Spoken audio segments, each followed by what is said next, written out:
Okay, we're going to call to order the second workshop of the evening. Rose, could you call the roll? Actually, let's dispense with that, and we'll just have the record show that all the council members are still here with the exception of Councilmember Shoemaker. And with that, we're going to go, as long as there's no objection from council, if we omit the first public comment, but keep the second public comment that is on the agenda. Okay, with that, we're going to go straight into the discussion on the BPA I-5 corridor project. David. Thank you, Mayor, Council. This next discussion item has to do with a project that... They're not working. They're not working? Oh. My apologies. Yeah. Just really faint. Sure.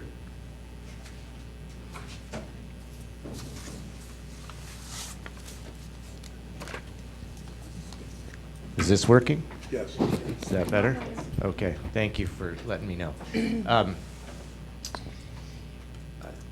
You're probably aware of the BPA's project. It's something that they've been working on, and there's been quite a process to date involved with that. You may have seen signs around different parts of the county, talking about that. And you may also know that recently the city of Camas took some specific action to make their concerns known with some specificity about some of the different possible alternatives for the route of this BPA project and different considerations that they'd like to have taken as the project moves forward.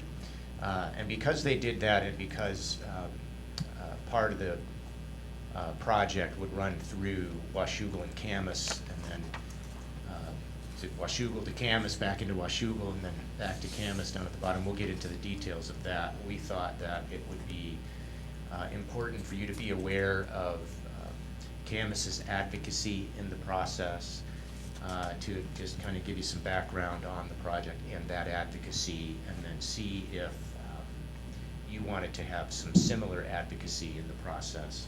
So the purpose of the workshop is to get you up to speed with what they did, and then also to see if you have interest in doing anything with that. And if you do, then we would advance that at further workshop. And I wanted to just recognize two folks that are here with us. We have Liz Klump, who is the Western Washington liaison for BPA. She's been working this project for quite some time and has been helpful in providing information to us. And then Phil is here from the city of Camas. I hope you all know Phil, the community development director there. He's been working this on the Camas side. And thank you for spending your evening with us, Phil, and waiting for this item. We appreciate that. And it's just in case you had any questions for either of them on what was happening. So with that, I'll turn it over to Mitch, and he's got a brief presentation to give some background, and then we'll take it from there. It's a brief presentation.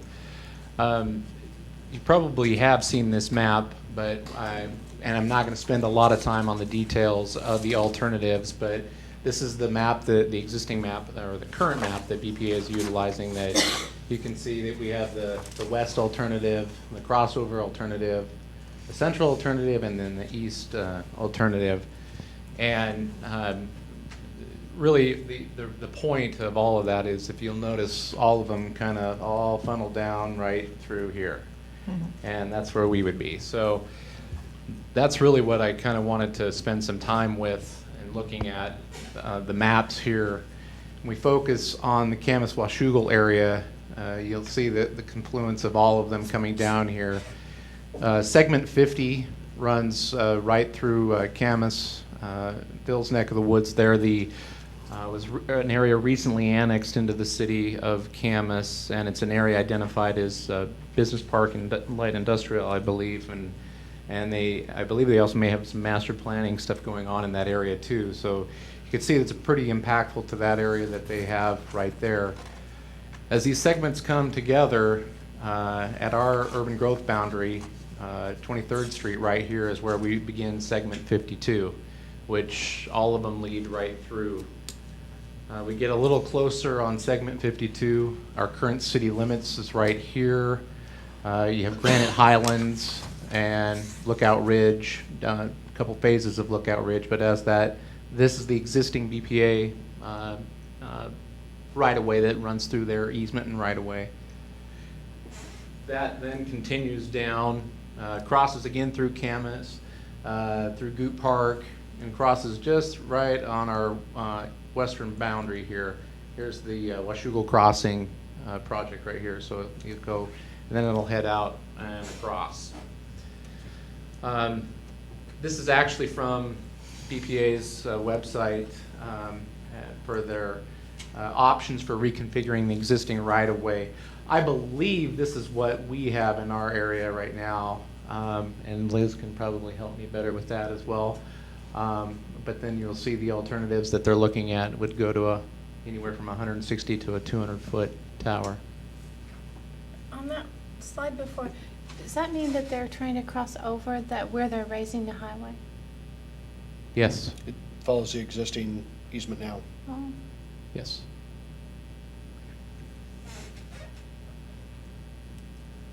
So that just kind of give you some scale of kind of what we would be looking at. And now,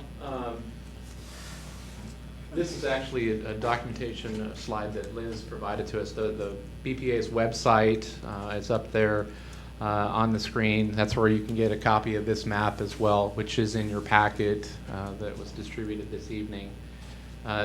She noted about the process. They are continuing to work with the public and the project stakeholders, and their priority is to identify the preferred alternative as soon as possible, late spring.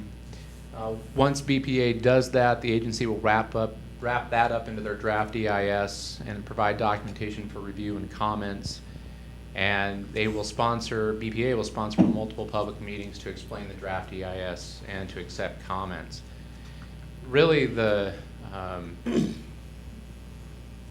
crux of what we are here about, as Dave mentioned, Camas is out front, and kind of what have they done? They had this. They issued a letter from Mayor Higgins there, and really the crux of it was look at an alternative route and go further to the east, go into Skamania, possibly cross over at Bonneville, but also if you were going to look at coming through the urban growth areas, that you look at an alternative undergrounding those utilities.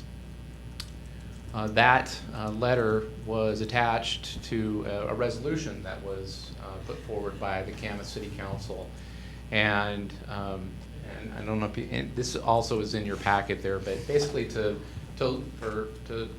encouraging BPA to look at those alternatives of routing and of undergrounding as well. So the question before you is, do we want to have similar advocacy as Camas has?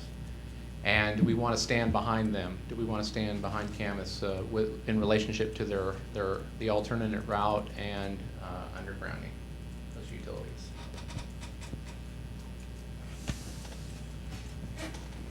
And before we turn it back over, the mayor had suggested that if Liz had any specific comments about the process part to make, just to provide a little more specificity. I didn't,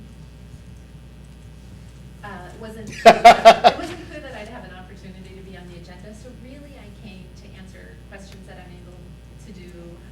Didn't bring the project manager specifically because we weren't really on the agenda. I think Mitch read through our near-term process, which is focusing on the selection of a preferred alternative. There are lots of lines on that map. We are looking for one preferred path that connects a new substation out by Castle Rock with a new substation down by Troutdale, Oregon. And we want a preferred route that we have confidence in, and we'd like to share that by late spring. And then have a draft EIS as soon as we can afterwards. That's sort of the near-term process, but I'm happy to take questions. Perfect. Thank you, Liz. Phil, do you want to add anything as far as what your process was over in Camas and any of the comments or what went into the decision-making? Sure, I'll just speak real quickly. The letter, I think, speaks for itself generally. Our north urban growth boundary where there's an east-west line that's proposed to run through there.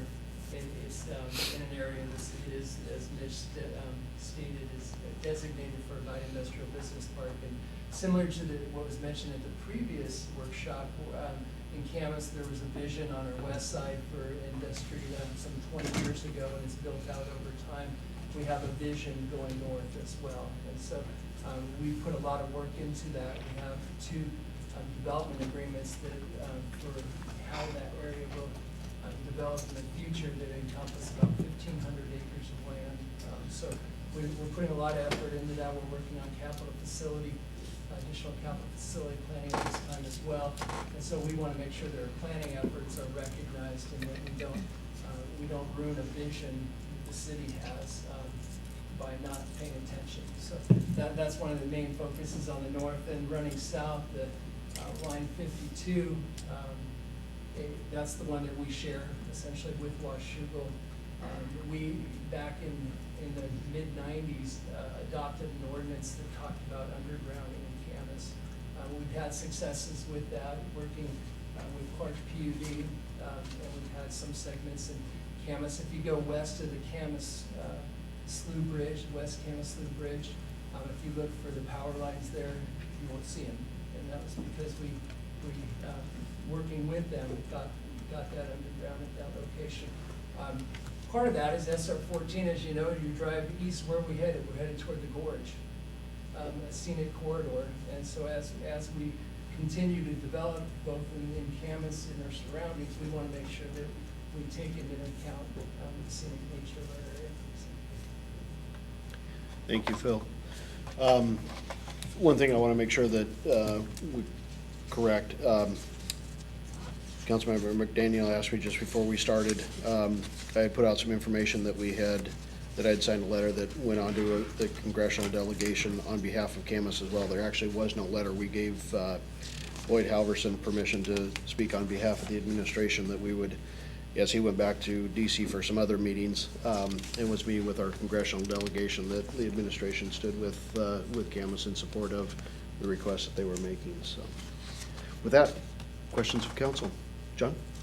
Yeah, I just have some facts and that I need verified. Is BPA a privately owned company? We're a federal agency. We're a not-for-profit. The only revenues we bring in are through the sale of wholesale electricity and transmission services. Gotcha. The other question I have is, so really the only impact that this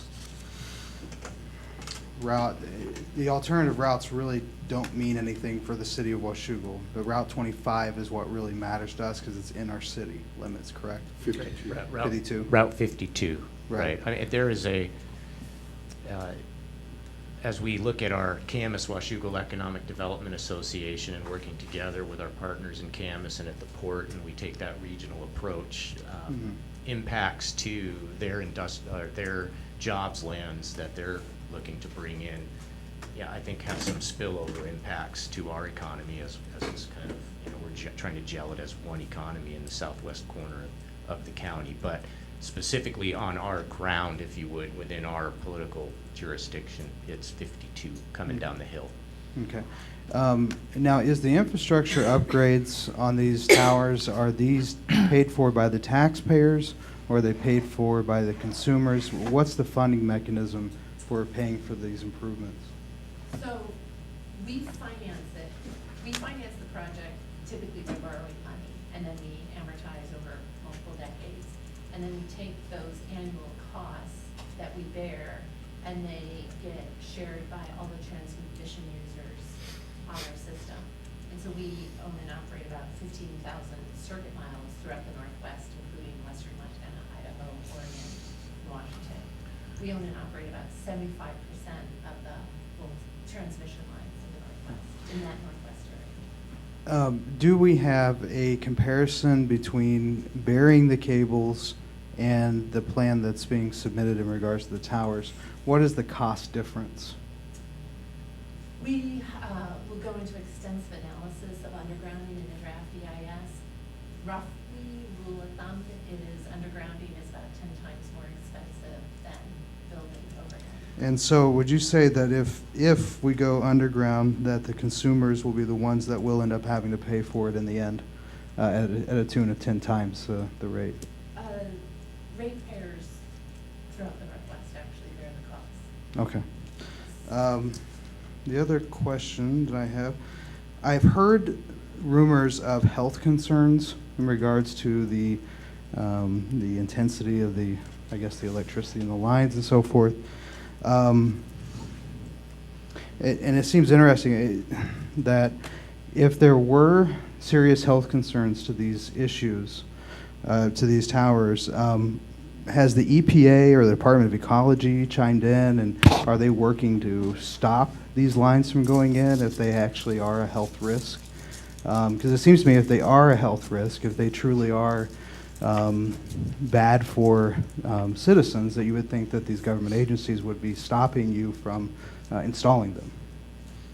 We rely on the National Institute of Health for their research and the summary of their research on the effects of electromagnetic fields.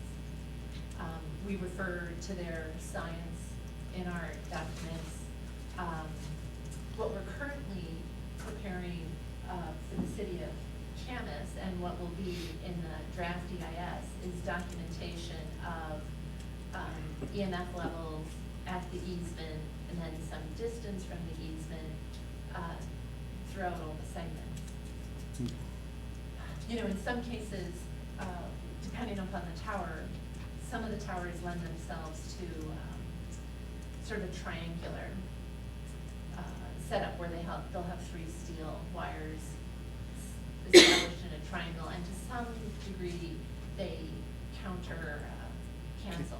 Not to 0, I don't mean to imply that, but you end up with a lower EMF level than one might otherwise expect by virtue of the design. Okay. But again, the draft EIS will indicate for every unique segment of the line what the EMF level is at the easements and then further out. Okay. And my final question is, who has the final say on this decision? If where you guys put the route and if it gets buried or not buried, is that a decision that is made by a judge, or is that a decision that will be made by BPA? And basically, if you guys, whatever decision you make will be the final decision? Our administrator, Steve Wright, who heads up the agency, will issue a record of decision, which is published in the U.S. Federal Registry, and that will indicate both the decision as to whether to build or not and what preferred route he's confirmed. Okay. That will be, that will be the public decision. So, You know, so our input would just be stuck in with other input to BPA, and you Yeah, guys but- would consider it, but it wouldn't have any, the final, it really doesn't have any, We don't have any legal Well, authority. we don't have any legal authority, or we don't have any, there's no guarantee that it's going to be a part of the final solution. I want to say that we really welcome stakeholder comments, that the project becomes a better project because property owners, because city governments tell us what are their priorities, if they have to pick, this is more important to us than this. We have wetlands in our backyard, are you aware of that? So I want to be clear that we welcome stakeholder input, and we've gotten lots and lots of it. But it informs the process, and we value it. So I welcome the city of Washougal to weigh in. And, how formal that is,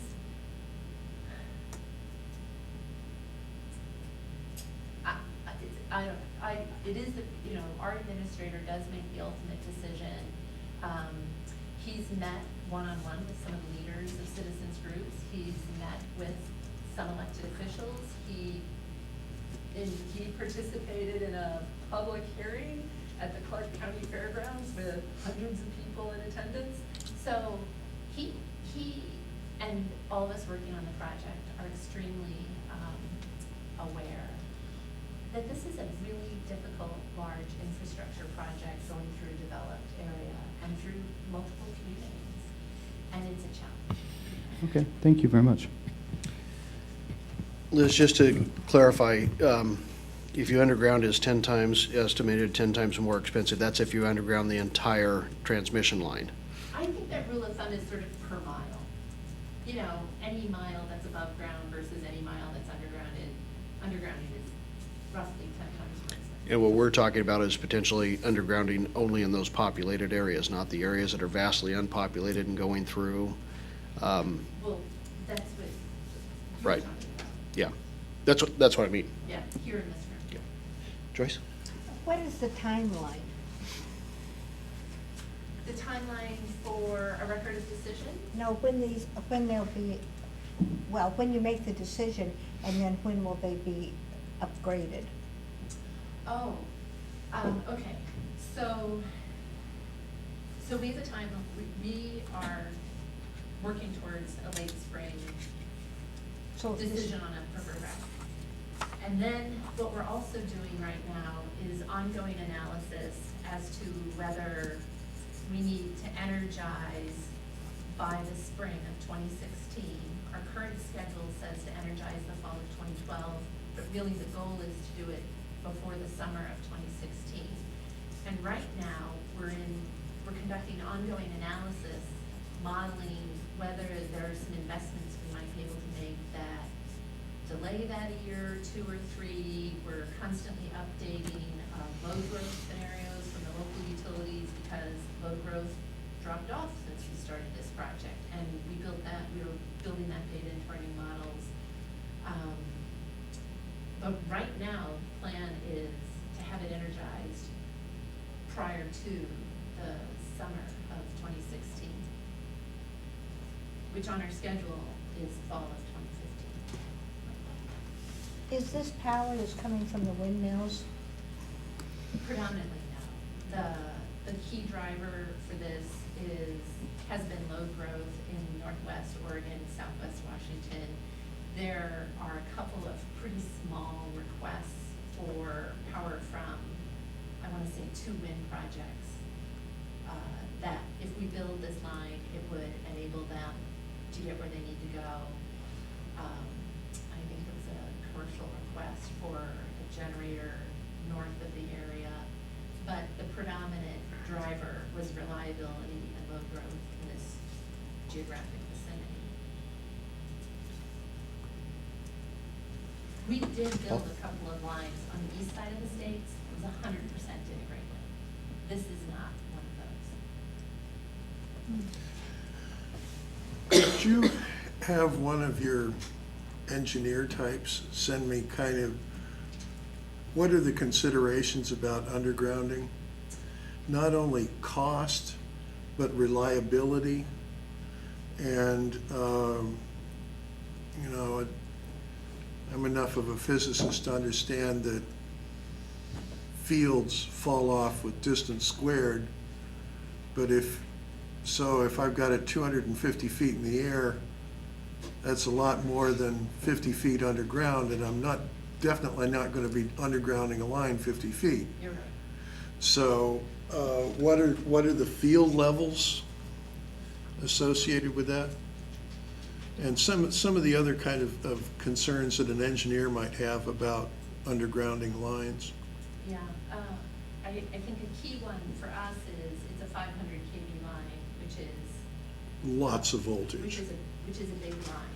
And the transmission lines can carry more power the cooler they are. Right. And that's partly why you hear that in the summer, that's when it's stressed the most. It's partly because of load demands, and it's partly because the air temperatures are hotter.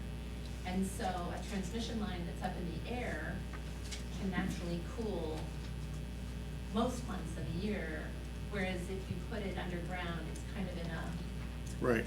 you know, it's in a continuous trench with concrete walls, and there's a coolant in there, but they can fail. And to repair faults underground take more time.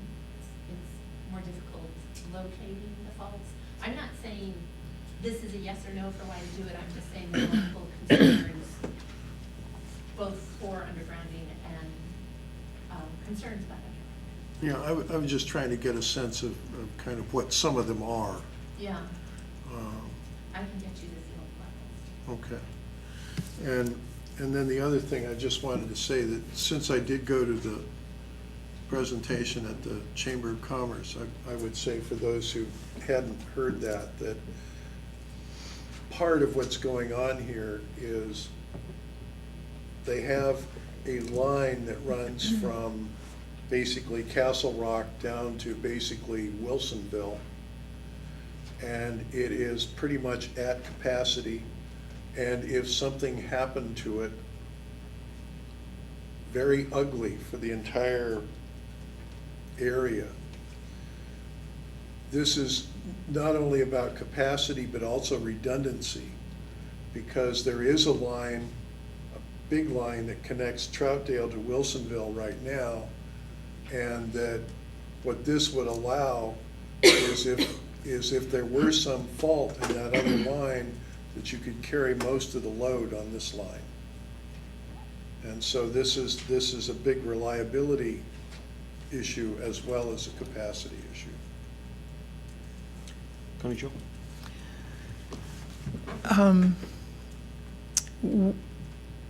Part of the recommendation might be that you stay to the east in Skamania area. Is that plotted somewhere? It's not on this map that we see here. Is that a viable option that's already been visited?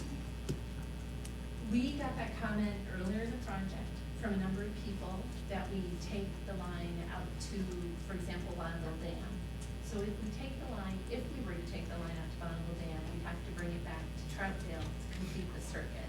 Sort of, we have, there's power lines coming from Longview south around to south of Portland, and we need to connect Castle Rock back to this sort of circuit in the northwest Oregon, southwest Washington vicinity.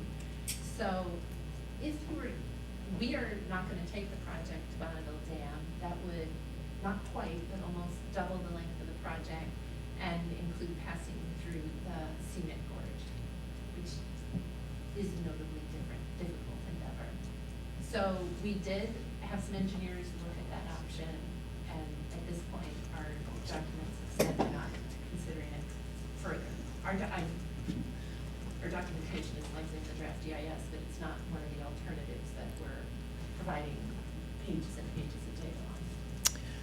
Next question is, parts of this can go underground in the areas that they're discussing in Camas, and then other parts could go above ground, or is it all or nothing?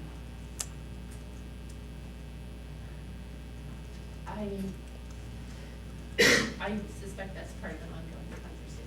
That's huge. I'm a school bus driver for Camas, and I drive those country roads, and I very much, the question here tonight to us, I think I heard, was do we want to weigh in on this? And I very much would agree with what the city council and the mayor has concluded, that these areas you're talking about are prime real estate. I've lived in towns where they were very old and ugly and depressing, and property values are always depressed because of high wires. Just regular street telephone wires and electrical wires.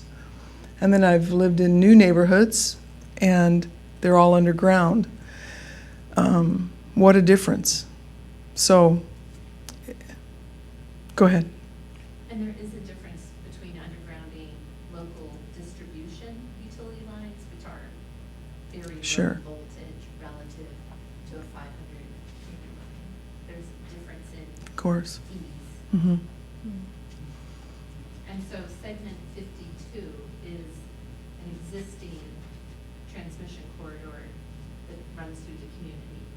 And in the event we built above ground, we would reconfigure taller towers and put multiple lines on those taller towers. So these lines, there's already lines there in these areas we're talking about for 52. In 52. That would impact Camas and Washougal. Would, yes and no. And Phil, jump in if I've got this incorrect. The main objection that Camas has is Route 50, which doesn't The golf exist today, course. that goes through their newly annexed area, 1,100, 1,200 acres, that today is somewhat homes and farms and that type of thing. Section 52 exists today. We all have it. And it still Okay. follows predominantly the entire route that exists today.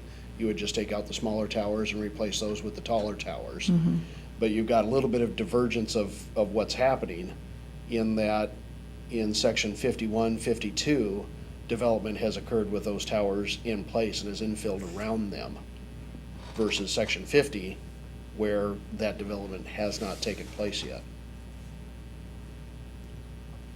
Close? Pretty close. Close? A couple of things on that. I hadn't heard replace towers, that used before. Replace towers that are there, that's one. And two, infill development, yes, for instance, we have approved developments that I don't believe have been considered necessarily. They haven't been built yet, but they're approved. So there's infill type things that would go on along Route 52. A couple other things I just want to note. Paul, there's some information I have that might be able to help you in terms of some data, scientific data. And there's a company called Nexans that did a 500 kV line underground. It wasn't in the United States, so it wasn't in a different country. It was in Shanghai. And I have some information on that. That'd be great, I appreciate It might be it. helpful for you. You bet, thank you. So Liz, along section 51 is the plan still to replace the shorter towers with the taller 500s? You know, Mark and I have jointly briefed Phil multiple times, and if Phil says he heard that we have an adjacent line on 52, I need to go back and check. I know that river crossing is a reconfiguration of the existing path. So it's just And worth my clarifying. brain was caught up that 52 was also a reconstruction and reconfiguring of the existing path, but I'm gonna go back and check. Okay, thank you. Other questions from council? Just curious about the airport.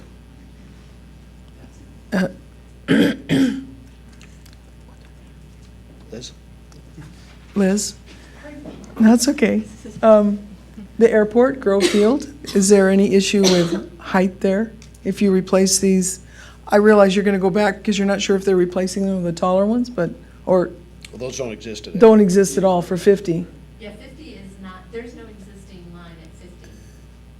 There is an existing line 51 through 52 and across the bridge. Right. So how high would those go?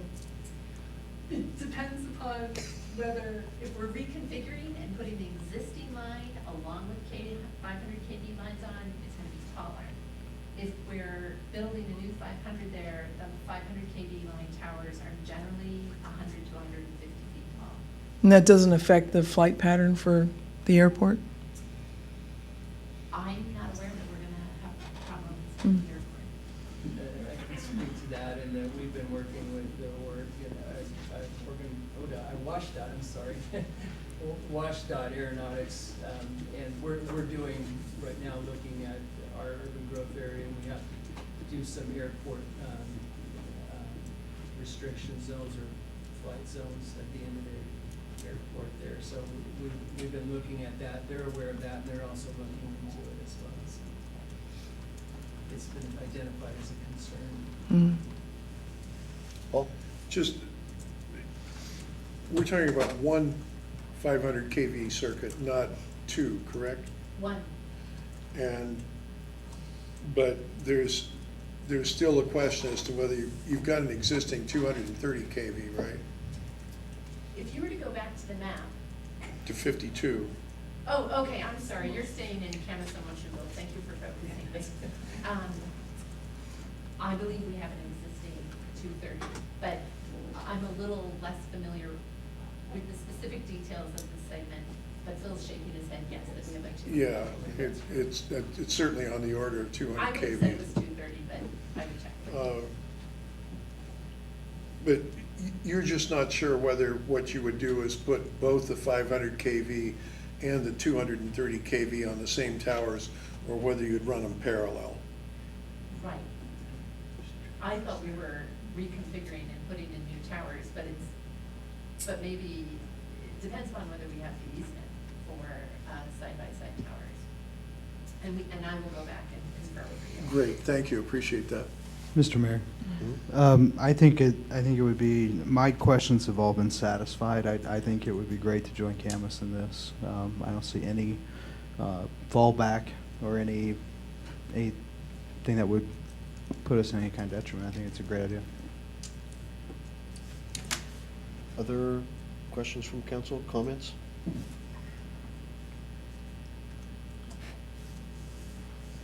Okay.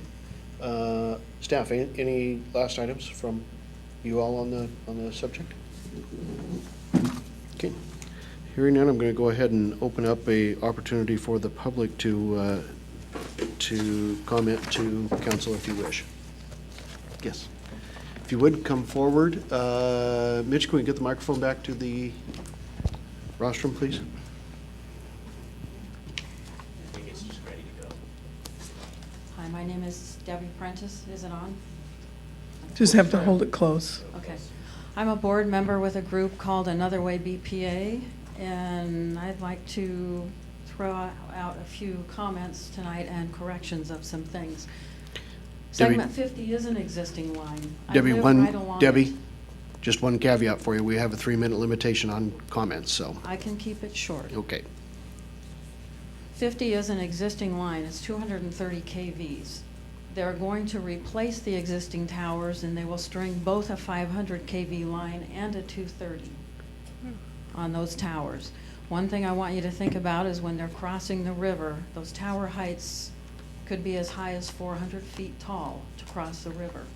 They can't come down through Washougal and Camas at 150 to 180 feet and suddenly go to 400.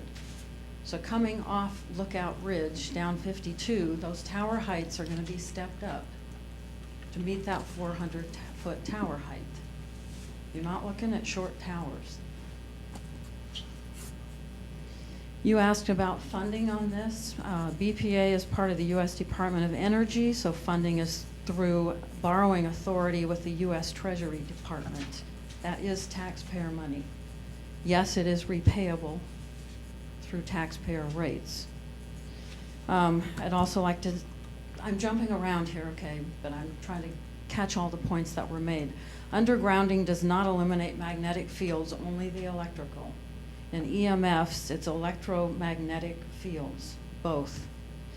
They say their studies are inconclusive, but that means somewhere in some studies there is evidence of health hazards. You can't have inconclusive without both sides.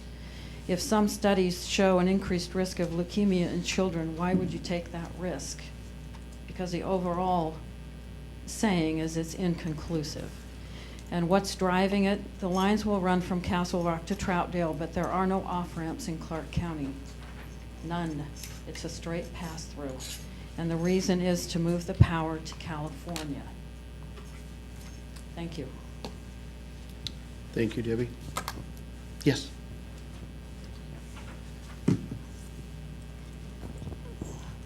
Hi, my name is Richard Van Dyke, and I'm also a member of the Another Way BPA group. And there were some questions asked that Ms. Klump from BPA gave lengthy answers to. She didn't have all the answers, and outside of my 3 minutes, I'd like to address some of those questions that came primarily from you. So first, one of the things that we were going to ask you to do is ask them to cross up the dam. At the Bonneville Dam, admittedly, it is longer. It's about 40 miles more. But again, all the costs are being done at embedded rates. Bonneville Power is building this line at an embedded rates so that the customers that they currently have will see no increase in rates no matter how much this line costs. There is a tower available at Bonneville Dam to cross over, about a 300-400 foot tower. That's half of the towers available, so they can run across the river there. BPA also has grandfathered rights in the Gorge Commission, I know that's a very sticky subject and a tickly subject, but within their right-of-ways, they can do whatever they want. That was grandfathered in. BPA is going to tell you, well, it's going to be a very cost-effective, not a very cost-effective thing, it's going to be very expensive. This would be a one-time cost, and it will be recouped over the 50-plus years that this line is available. However, what BPA doesn't tell you is they spend over $850 million each and every year to protect the salmon. Do you think they could spare $20 to $30 million to protect the people? Yes. They're also going to tell you, well, the line is too long, we're going to have line losses. The lines run all the way from Canada to California. Surely they've got a lot more losses than with the extra 40 miles that they're going to do to a 70-mile line. They're going to tell you, well, we'll have to add capacitors. So they add capacitors, cost a few more dollars. But then they tell you, well, then we're going to have to build a new line in 35 years instead of 40 years for the next line. My question to Tony Radcliffe, one of their designers, was if we're still building high voltage lines 40 years from now, then our technology has not kept up with us. Even today, in the last few days in the paper, Philips released a new LED lamp bulb which will replace a 60-watt lamp bulb, which saves 83% power. It only runs at 10 watts and provides 60 watts worth of light. At the price for this line, BPA could buy 100 million of those bulbs and provide them all to California, and we wouldn't have to ship the power down to them. BPA also took Oregon off the table without telling anybody. And the Army Corps of Engineers has called them out on that and told them that the criteria they used for removing Oregon wasn't valid. BPA, this is one of the main reasons why the draft EIS has been delayed by 6 to 8 months. And they are now backing into the questions to meet the predetermined answers. And all we can say is this is not jeopardy. You ask the questions, then come up with the answer. You don't come up with the answer and then make the question fit. That's all I had. But now, if I may, I know the light just turned red. If I may answer some of his questions at Liz Klump. You're certainly welcome to submit written comments. Okay, thank you. You bet. Thank you. Because there were some real technical errors in what she had said.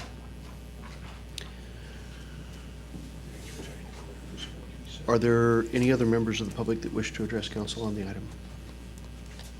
Richard?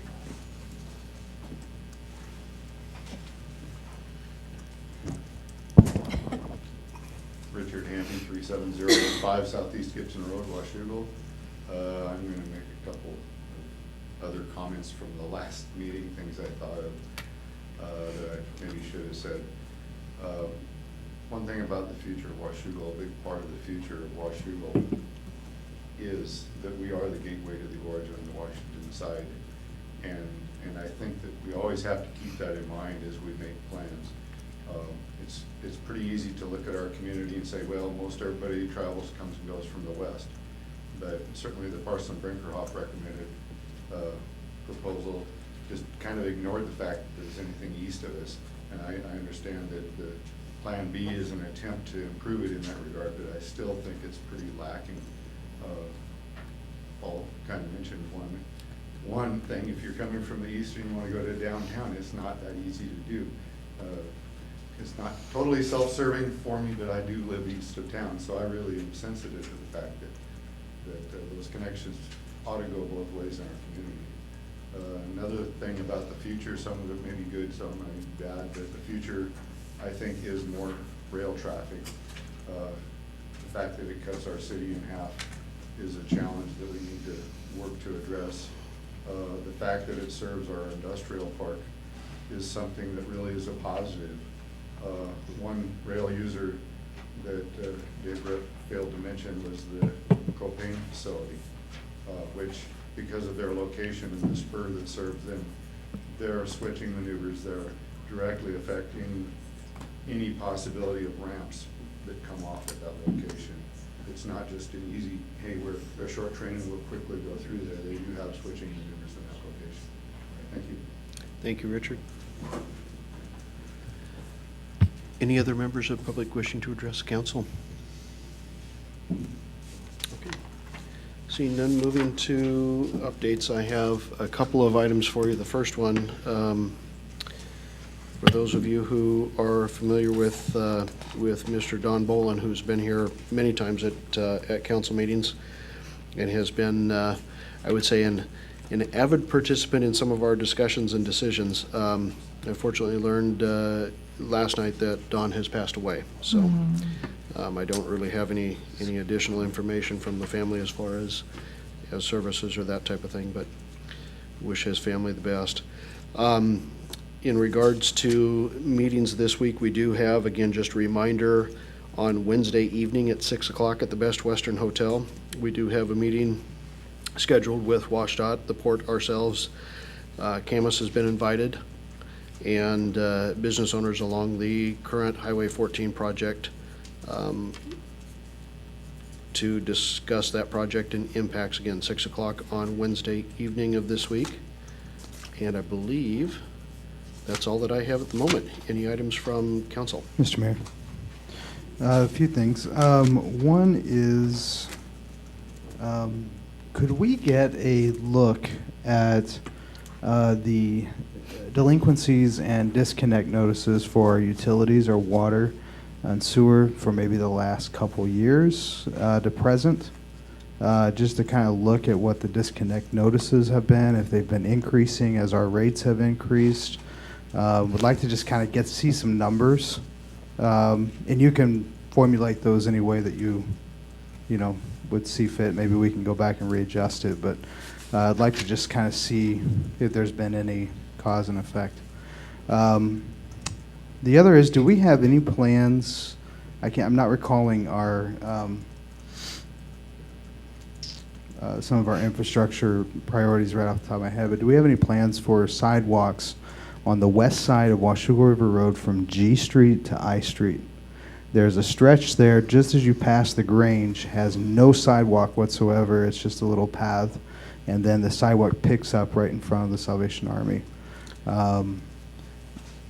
Has that even been on our radar screen? I know the neighbors probably haven't. I haven't heard anything as long as I've been on council from the neighbors, but I walked it yesterday and. We can double check the CFP. I don't recall specifically that there's anything out there. It's just, it's one of our major roadways, and it seems Well, like. and the reason I say I don't Yeah. recall if it is, we certainly have Shepherd Road on there, we've got G Street on there, we've got sections of H Street on there, so I don't know if in part of that, it picks that part up, because Yeah. obviously we wouldn't improve that and have no connectivity to it, Yeah, so just knowing would be we great. can find that out.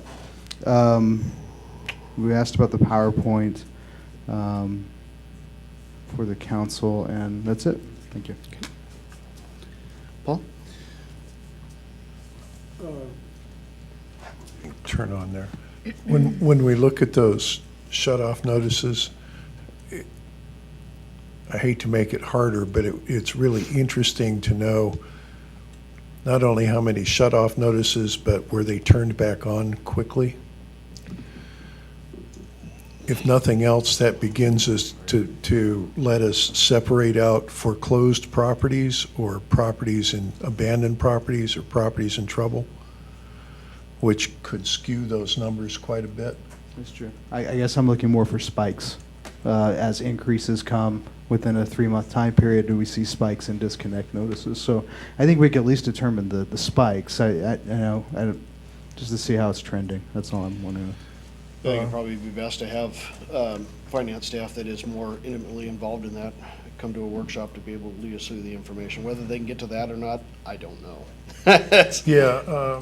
I mean, if we went back to individual properties one by one, we could tell you when they were turned off, if they were turned off, and when they were turned on. But Right. we literally would be going back and forth, and some of those number in the hundreds, Yeah, right. multiple hundreds per month, so. Um, And there's a difference between the notices. I think what you're looking for, do you really want notices, or do you want actual turnoffs? 'Cause Actual that's two turnoffs very is the different things. primary number. If there's any way to, I don't even know how you would even quantify delinquencies, but at least, to say, as of today, there's, so many customers that are delinquent on their, X amount of customers that are delinquent on their bills, something to that effect. I don't know, you need to go to revert back 2 years on the delinquencies, but definitely the shut-offs would be great to see over the last couple years.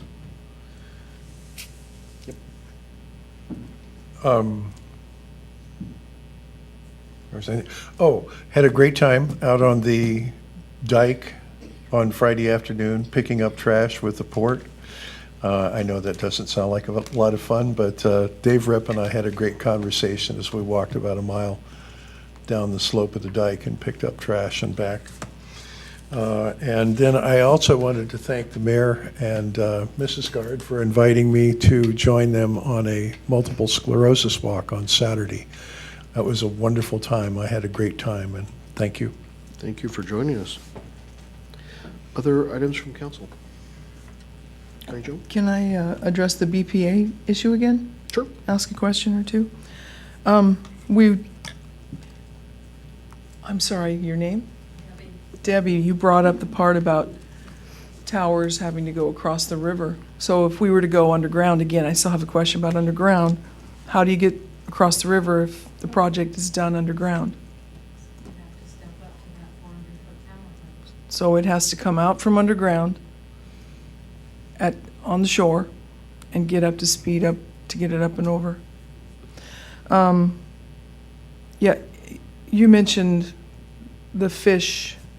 I went to BPA and I read on their tab about BPA, and it talks about their mission, their vision, their core values, collaborative relationships, and operational excellence. And the thing that struck me was they have a bullet point showing us how they're going to protect the fish and wildlife. And it sounds like the humans don't seem to have the protection.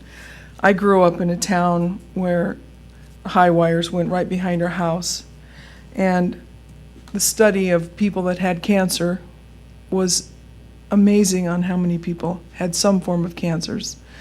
Again, it's a tough one, but you talked about some do. And is it due to that? And that was studied, 40 years ago. So this is still a question that hasn't been resolved. It's a tough one. So as I just bring that up to say to the council, as you're making a decision as to whether or not you feel like we should stand behind Camas, take a look at their statements about BPA and see how that they promise to work with the people that they serve. And it's a tough one. It's a very, I mean, I know you're in a hard spot, and so are we, but we all have to coexist somehow. So I'd appreciate you just taking a look at that and considering. Thank you. Thank you. Any other items from council?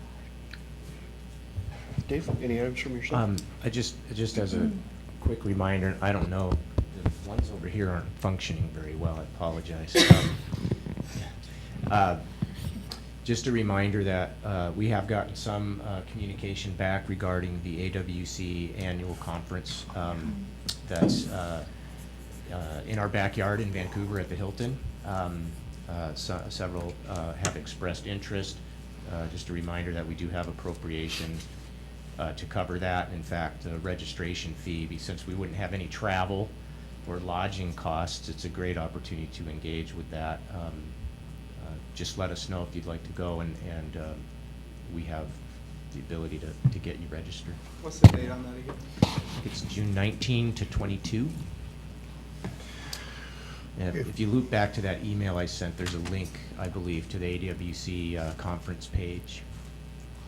If I can pile on to that a little bit, I've gone to, since I've been on council, I've gone to every annual. I highly recommend them. If there's any way that you can find the time to go to these annual conferences, the training sessions are terrific. The discussion sessions are terrific. The opportunity to sit down at lunch with somebody else from a city our size that's up in the northeast corner of the state and listen to them talk about how they think about the world or what their problems are and what kind of common ground we share and how we're different. It's a terrific opportunity. And if you can find your way to make the time to do it, I highly recommend the annual conference. I have a question about the conference. Is it something you can come and go from? I've used all my personal days for my employer. Yep. Isn't going to allow me to take off. There's morning stuff, there's different sessions throughout the day, So and you there's pay for the evening whole stuff every week? evening as well. You still pay for the week. Pay for the week and then just come and go as you can. Right. Boy, just against me, it's the last week of school and they have a policy we're not allowed to take off during the last week of school. So I was hoping that I could squeeze it in between my runs. Yeah, I think that would work well. Yep. You know, you'd miss opportunities in the morning, and then that period of time in the afternoon, there's some dinner opportunities for the informal engagement, but I think there'd still be sessions that you could enjoy and that would be helpful for you.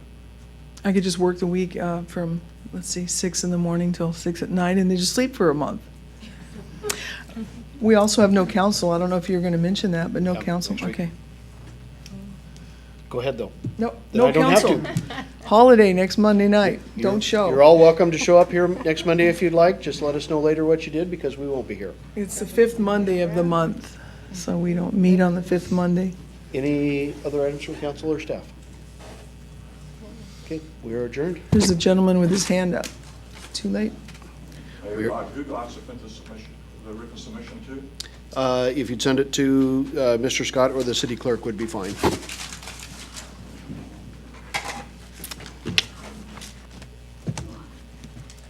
A number of things that they said, Brett.